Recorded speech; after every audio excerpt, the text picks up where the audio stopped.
l'espace de 2-3 mois, c'est le 7e policier de là-bas qui est blessé sérieusement et dans les mêmes circonstances. Enfin, les interventions sont différentes, mais on est pris pour cible, on est agressé gratuitement.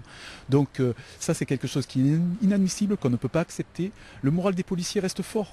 On reste professionnel, on continue à occuper le terrain. Mais moi, je pense aux femmes des policiers, je pense aux enfants qui s'inquiètent de savoir si le policier va rentrer, si le mari va rentrer à la maison le soir. On a dénoncé depuis de nombreuses années, depuis une dizaine d'années, qu'on avait retiré les policiers dans tous les secteurs. Aujourd'hui, on doit nous donner les moyens de remettre des policiers en tenue, en civil, parce qu'il n'est pas question de remettre en cause le travail de la BAC, mais de pouvoir travailler sur cette alchimie de la dissuasion, de l'investigation, de la présence, de la répression s'il le faut. Mais on ne peut pas nous laisser uniquement rentrer dans des secteurs sensibles uniquement à travers la BAC, parce qu'on est pris pour cible et ça devient un jeu qui est pas très amusant pour nous.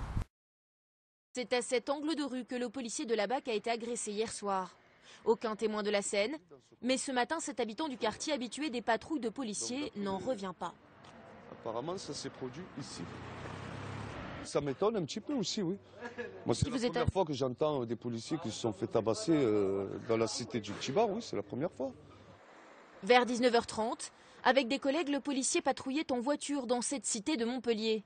Quand soudain, un groupe de jeunes aurait commencé par les insulter avant de leur jeter dessus des bouteilles de verre. 3 agents poursuivent alors les jeunes à pied. L'un des officiers se retrouve encerclé et roué de coups. La cité du Petit Bar est réputée difficile. Pour les commerçants, le fait divers entache un peu plus la réputation du quartier. On a déjà des difficultés de travail, des difficultés de logement, des difficultés d'avenir et tout ça.